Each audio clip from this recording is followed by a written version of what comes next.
Werewolf by Night. This is Marvel's latest thing. It's different. It's one of their like first standalone things that they've done. Yeah. It's not really a series. I think they're calling it a special presentation. Yeah. It's about an hour long, maybe 50 minutes.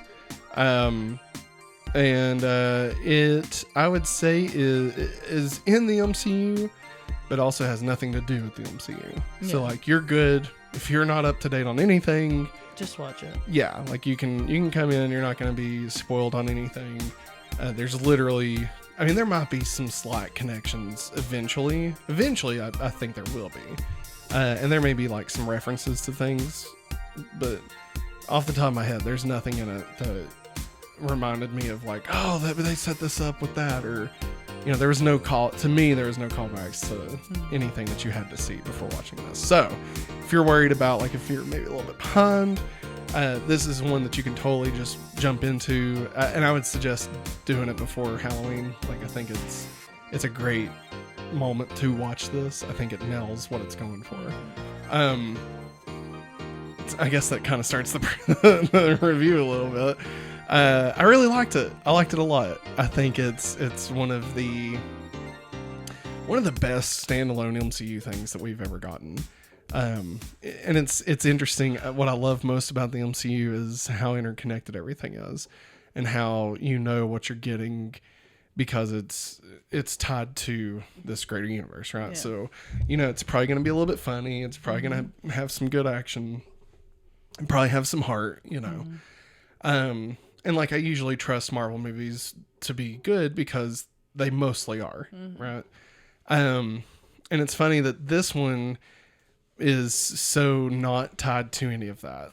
I mean, it is in the universe. It makes a point of saying it's in the universe. But it's just so disconnected that you don't feel like you're not really getting that piece of it to make you want to watch it, you know? And it's so different tonally, visually.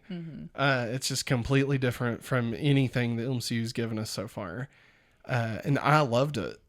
I really loved it a lot. He did. I grew up really enjoying like the old school Wolfman, Frankenstein, those things. I didn't get to watch them too much, unfortunately, but anytime I did get to, and I honestly, I just love the aesthetic of all that.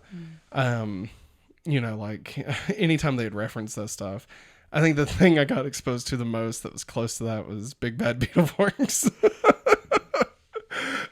which is not at all the same at all. And Young Frankenstein, that was one that we had a lot in my house. Dad loved that one. And, so taking this back to black and white, taking this back to like the classic Universal monsters, and just not knowing anything, right? Like I didn't know Jack about Jack, right? I didn't know about Elsa. I didn't know any of this, none of this. I knew that there was horror comics in Marvel's history. Like I knew about, Blade and Morbius stuff, in the good Morbius, not this new shite that we have. But like, I just wasn't expecting this. And then watching it and the things that happen and the things that pop up in it, which I'll save for the spoilers. I enjoyed just so much. I want more of these. I wish Marvel would get to a place that they'd have one of these a month, like would be great. And I say just keep them separate. Don't even tie them together. Like Marvel Studios is your tie. You don't have to make it an anthology series. Like it doesn't have to be Marvel Presents. Like just let it just be. This is Werewolf by Night. This one is Sergeant Pepper. Like whatever. I could see them doing one for Christmas and one for Thanksgiving and one for Valentine's Day. Like do one with Gambit and Rogue for Valentine's Day. Or even don't tie it to holidays. It doesn't have to be tied to holidays. Just give us standalone ones. For ones that are not going to get major properties, right? Like Werewolf by Night, probably wasn't going to get a movie anytime soon. Mm-hmm. Probably wasn't going to get a show anytime soon. I mean, probably not. It could have maybe been a side character in like Moon Knight or something, but probably wasn't going to get that, right? So I say give it its 1 hour, one shot, give it its chance to shine. And if people dig it, you can always expand. You can expand after it. But use that as like your way to be creative and let other people kind of dip their toes in the Marvel universe without having to commit to tying it all together and having it be, this super huge budget. Like this was Giacchino. This is Michael Giacchino. This is his, I believe, his first directing thing that he's done. And he knocked it out of the park, So I say let other people that want to have hands and stuff like that, especially your actors that are already in there. Like if Anthony Mackie wanted to direct something or, whatever, like you could have stuff like that, Maggie, tell me what you thought of Werewolf by Night. Non-spoilers. I really enjoyed it. I really like the music to it.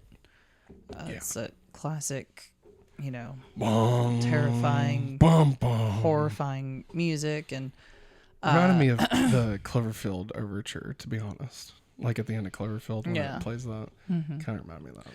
And I mean the overall tone and look of everything, I really liked it. Really reminded me of like the old, like you said, the old movies that Frankenstein and stuff. Yeah, the Universal monsters. Yeah, which I didn't get to really watch them a lot, but like I knew about them. Yeah, like I knew about the actors that played them. Yeah. And it really just put my brain in that place. Yeah. And Giacchino did a killer job. Let him make another one. I'd love it. I mean, let him tackle on another character, maybe a character from this. Yeah. Which I'll save for the spoilers, because I think there's a character in this that could get their own thing, which would be really good. So that being said, Maggie, did you have anything else you want to add to the spoilers? No. All right. Well, then let's get into the spoilers. Werewolf by Night spoilers. All right, spoiler section. So everybody is aware. We've said it like 4 times now. Spoilers. Man Thing.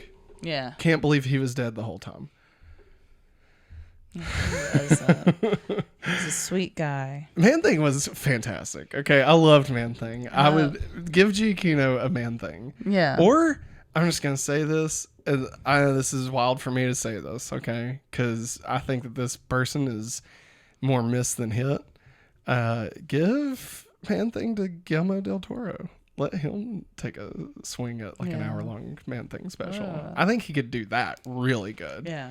Man Thing was really cute. I love that's such a weird thing, but he was like cute. His eyes were very expressive. You wouldn't think cute when you think Man Thing, but he was. And I loved how he had like mushrooms and stuff growing on him. Like it was really good.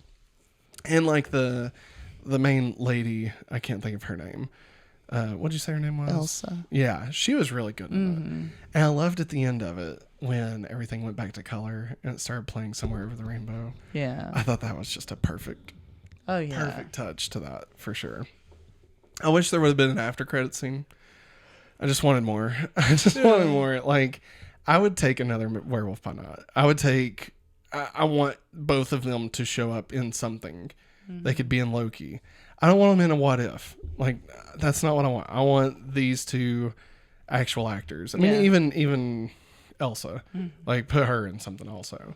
Yeah. Midnight Suns or something, Yeah. Or Loki season 2 or whatever. Yeah. Like, Moon Knight, something. I think that there was something really special about the way those three played off of each other.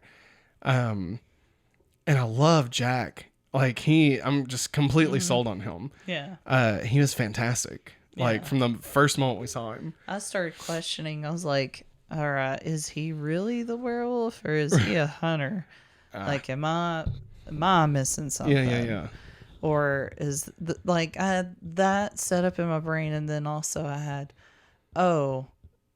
the old lady knows who the actual creature is, and everybody's got to hunt that person down. Yeah, I thought it was them hunting the werewolf. Yeah. I didn't realize it was going to be them hunting Man Thing. Yeah. And the fact that it was them doing that, and then he was there to save Man-Thing. Yeah, and also weird thing about Man-Thing that we found out that he's like a Nexus being or something. That Yeah. he travel between dimensions in the comics or something. Yeah. Shit like that. Well, so Nexus being is somebody that only exists in one universe. Yeah. Like they're the only one. Kind of like the Anti-Monitor. Mm-hmm. Like there's not an Anti-Monitor in every universe. I know that's DC Comics, but like there's only one Anti-Monitor. Yeah. Right. There's only one dark side. Yeah. And there's not one in every universe. Yeah. And so that's kind of, I believe, now I could be wrong, but I believe that's the way it's supposed to be. And Scarlet Witch was allegedly one, Yeah. but then we saw in the movie that she exists in all the others. So I don't know what that means anymore. Like I thought I did, but I don't know what it means. And maybe I'm just wrong. I could just be totally wrong. Yeah. The dead corpse being an animatronic was really weird. So weird. It was so weird. I forgot about that. Yeah. Oh my god, that was so weird. I loved it though. So And also, are those TVA agents? We don't know. I don't think they were. In the context of what we saw, I don't think they were. They looked like it from the preview, but I don't think they were. I really love the moment when Man-Thing grabs him, and then he's happy. Yeah. And like it flipped it on its head for me. And like the idea that he's on a rescue mission to save Man-Thing, like that's great. Yeah. I just wasn't expecting that. You know, maybe I was too small to think that far. You know what I mean? But I thought that was such a great angle to take with those, to make Man-Thing the protagonist, you know, the other people that are hunting monsters are the bad guys, you know, which is a very Universal Studios monster movie thing to say, you know. But yeah, no, I really loved it. I thought it was great.